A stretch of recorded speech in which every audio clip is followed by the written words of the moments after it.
ఏమైంది? కొత్తగా ఏదైనా జరిగితే బాధపడడానికి. ఎప్పుడో జరిగేదే కదా!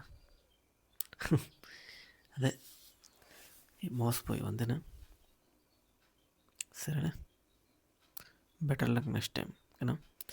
ఈసారి ఎవరి చేతుల్లో అయితే మోసపోయావో వాళ్ళు ఎలా మోసం చేశారు, ఏమైంది, వాళ్ళకి బిహేవియర్ ఏంటి, వాళ్ళను గమనించిన లక్షణాలు ఏంటి, ఎక్కడెక్కడ తప్పు చేసావు, ఏ మిస్టేక్స్ జరిగాయి, ఇవన్నీ కూడా లెక్కేసుకొని ఒకసారి అవగాహన తెచ్చుకొని నెక్స్ట్ టైం మిస్టేక్స్ చేయకుండా నెక్స్ట్ టైం ఒక మంచి వ్యక్తిని ప్రేమించే ప్రయత్నం చేయి ఓకేనా? ఒకవేళ తను కూడా అలాగే చేసింది నాకు, చూడు నెక్స్ట్ మళ్ళీ గమనించు, మళ్ళీ ఏం తప్పు చేసావు, ఎక్కడ మిస్టేక్ జరిగింది, మళ్ళీ సరిదిద్దుకో. చూడు, వెళ్ళు.